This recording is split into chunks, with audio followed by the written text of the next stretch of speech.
আসসালামু আলাইকুম, আশা করি আপনারা সবাই ভালোই আছেন। আজকে চলে আসলাম নতুন একটি ভিডিও নিয়ে। তো আজকে চিন্তা করলাম মিলটা বন্ধ দিয়ে বাজার করে নিজেরাই রান্না করে খাই। তো এই জন্য আমি আর বড় ভাই বেরিয়ে পড়েছি। তো আমাদের নাজমুল আসছে, এই যে নাজমুলকে দেখুন।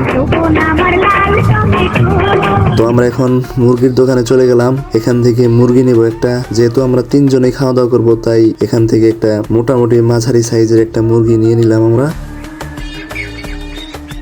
মুরগিটি মাপ দেওয়া হয়েছিল, এটা প্রায় কেজি 700 গ্রামের মতো ছিল মুরগিটি। তো এরপর নাজমুলকে বললাম মুরগিটিকে জবাই করে দিতে। তো নাজমুল মুরগিটিকে জবাই করে দিল। তারপর আমাদের দোকানদার ভাই মুরগিটিকে কেটে কুটে তৈরি করতে লাগলেন। তো যাই হোক, দোকানদার ভাই মুরগি বানাতে থাকুক, এই ফাঁকে আপনাদের সাথে একটু গল্প করে নিই। একটু আগে যার কথা বললাম বড় ভাই, তো সে কিন্তু আসলে আমাদের বড় ভাই না, আমাদের সেমিয়ার। আমরা তাকে মজা করে বড় ভাই বলে ডাকি আর কি। আর নাজমুলকে তো আপনারা দেখলেনি, ওকে আমি মজা করে ডুবলু বলে থাকি, তো মাঝে মাঝে ডাঙ্কিও বলে থাকি, কারণ ওর বাবা। তো যাই হোক, এগুলো নিয়ে আপনারা আবার কিছু মনে করেন না, কারণ বন্ধুদের মধ্যে সব চলেই থাকে। ওরাও আমাকে মজা করে একটি নামে ডাকে, পরবর্তী কোনো ভিডিওতে আপনারা সেটি জানতে পারবেন। তো যাই হোক, মুরগিটির দোকানদার ভাই ভালো করে বানাচ্ছে। ভাইকে বলে দিয়েছিলাম পিসগুলো স্বাভাবিকভাবে কাটতে, ছোটও না আবার বেশি বড়ও না। দেখছেন কত সুন্দর রানগুলো, দেখেই জিভে জল এসে যায়, তাই না? মুরগির উচ্ছিষ্ট অংশগুলো আমরা কুকুরকে খাওয়িয়েছিলাম। দেখো দেখো খাচ্ছে। এর মধ্যে মুরগি কাটা শেষ। তো মুরগিটির দোকানদার ভাই পলিথিনে তুলে দিল, আর আমি দোকানদারকে বিল পরিশোধ করলাম। এরপর নাজমুল মাংসটা মাপ দিয়ে দেখলো যে সলিড মাংস কতটুকু আছে। মুরগি কিনতে কিনতে নামাজের সময় হয়ে গেছে। তো আমরা মাগরিবের নামাজের জন্য মসজিদে এসেছি। নামাজ শেষ করে বাকি বাজারটুকু করব। তো এখন নামাজ শেষ, এখন আমরা চলে যাব সবজির দোকানে। সবজির দোকানে গিয়ে এখান থেকে কিছু শসা, লেবু এবং গাজর নিলাম, সাথে 2টি রসুন, আদা এবং কিছু পেঁয়াজ নিলাম। এই যে দেখেন বড় ভাই ভিতর থেকে কচি কচি শসাগুলো বাছাই করে নিয়ে আসছে। এরপর আমরা চলে গেলাম একটি মুদির দোকানে, এখান থেকে নিয়ে নিলাম এই প্যাকেটটি, যেখানে দারচিনি, এলাচ, লবঙ্গ এবং তেজপাতা থাকে। তারপর নিয়ে নিলাম সামান্য পরিমাণ তেল, আলু এবং একটি মুরগির মাংসের মশলা। তো আমরা এখন আমাদের মেসে চলে যাচ্ছি। তো আমি আমার রুমে আসলাম, এখান থেকে সবকিছু গোছগাছ করে নিয়ে আমরা কিচেনে যাব এবং সরাসরি রান্না করব। তো আমি কাঁচা বাজারগুলো ঢেলে নিলাম এবং এগুলো কেটে কুটে সবকিছু রেডি করে নিতে হবে। আমি আর নাজমুল এগুলো করছিলাম, আর বড় ভাইয়ের হাতে ফোনটা ধরিয়ে দিয়েছিলাম। আমরা তিনজনে গল্প করছিলাম এবং কাজগুলো করছিলাম। কাজগুলো করতে ভালোই লাগছিল। যাই হোক, সবকিছুই তো বলা হলো, কিন্তু আজকে আমরা কি রান্না করব সেটাই তো বলা হলো না। আজকে আমরা সাদা ভাত আর মুরগির মাংসের কষা রান্না করব।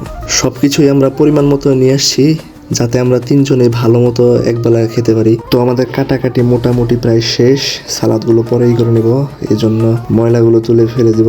এরপর দেখেন এই যে চাল, আমরা কিন্তু চাল কিনি নাই, এটা হলো নাজমুল ওর বাড়ি থেকে নিয়ে এসেছিল, ওদের নিজেদের ক্ষেতের চাউল।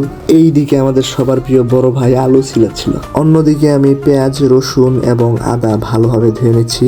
এরপর পেঁয়াজগুলো টুকরা টুকরা করে নেব, যাতে এগুলো পাটায় বাটতে সুবিধা হয়। আমাদের মেসে ব্লেন্ডার নেই, তো তাই পাটায় সব কিছু বাটতে হবে। এটা একটু কষ্টকর, যদি আপনারা একটা লাইক দিয়ে যান তাহলে কষ্টটা আর কি একটু কমে যায়।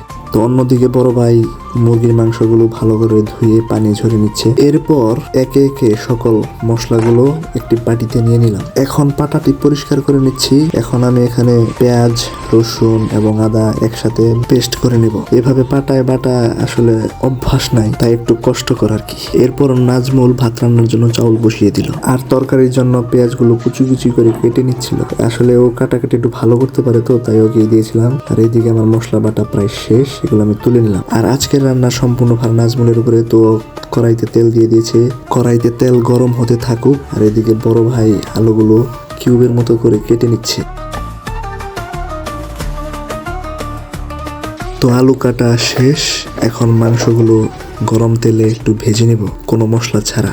মাংসগুলো নাড়াচাড়া করে হালকা করে ভেজে এগুলো একটি বাটিতে নামিয়ে নেওয়া হলো। আর এইদিকে আমি ভাতের মার খেলাতে গিয়ে ভাতই ফেলে দিয়েছিলাম। যাই হোক, বড় একটি দুর্ঘটনা হাত থেকে বেঁচে গেছে আলহামদুলিল্লাহ। এখন শুরু হবে আমাদের মূল রান্না। তো আমরা যে তেল দিয়ে মুরগিটা ফ্রাই করেছি, ওই তেলেই আমরা পেঁয়াজগুলো দিয়ে দিলাম। এরপর দেওয়া হলো তেজপাতা, দারুচিনি এবং এলাচ, আর কয়েকটা কাঁচামরিচ। এরপর দিয়ে দেওয়া হলো সেই কিউব করে রাখা আলুগুলো। তারপর সামান্য লবণ দিয়ে পানি দেওয়া হলো। তারপর দেওয়া হলো 4 চামচ শুকনো লঙ্কার গুঁড়ো এবং হলুদ গুঁড়ো। এবার ভালোভাবে নেড়ে চেড়ে নিলাম, তারপর দিয়ে দিলাম বাটা মশলাগুলো, এরপর আরো ভালোভাবে নেড়ে চেড়ে ঢাকনা দিয়ে দিলাম। মশলা কষে গিয়েছে, এরপর দিয়ে দিলাম ভেজে রাখা সেই মুরগির মাংসগুলো আর ভালোভাবে নেড়ে চেড়ে নিলাম যাতে মশলাগুলো ভালোভাবে মাংসের সাথে মিশে যায়। এরপর মশলা ভালোভাবে কষে এলে তারপর দিয়ে দিলাম সামান্য পরিমাণ পানি এবং তাতে দিয়ে দিলাম মুরগির মাংসের মশলা। দেখুন খুব সুন্দর একটা কালার আসছে। নাজমুল তরকারি চেখে দেখলো যে এতে সবকিছু ঠিকঠাক হয়েছে কিনা। রান্না বান্না প্রায় শেষ, এখন হলো খাওয়া দাওয়ার পালা। কিচেন থেকে সবকিছু রেডি করে আমরা এখন চলে যাব আমাদের রুমে এসে গাজর, লেবু এবং শসা কেটে নিচ্ছি। তো আমি কাটাকাটি করতে থাকি, আপনারা এই ফাঁকে চ্যানেলটি সাবস্ক্রাইব করুন, ভিডিওতে একটি লাইক দিন, আর যদি নেক্সট টাইমে এই ধরনের কোনো ভিডিও চান তাহলে নিচে অবশ্যই একটি কমেন্ট করবেন। আর এই ধরনের ভিডিও আমাদের চ্যানেলে প্রথম, তাই যদি কোনো ভুল ত্রুটি হয়ে থাকে অবশ্যই ক্ষমাশীল দৃষ্টিতে দেখবেন। চলুন সব কথা বাদ, এখন সব কিছু রেডি, এখন হলো খাওয়া দাওয়ার পালা। তো সব কিছু একে একে বাটিতে নিয়ে নিচ্ছি, কারণ মেসে ভাই প্লেট নাই, সবাই বাটিতেই খায়, আমরাও বাটিতেই খাই। পোলট্রির মাংস এমনি নরম, কিন্তু এটা ভেজে নিলে মাংসটা একটু শক্ত হয়, যেটা খাওয়ার সময় একটু মজা পাওয়া যায় আর কি। তো দেখুন আমি খাওয়া শুরু করলাম।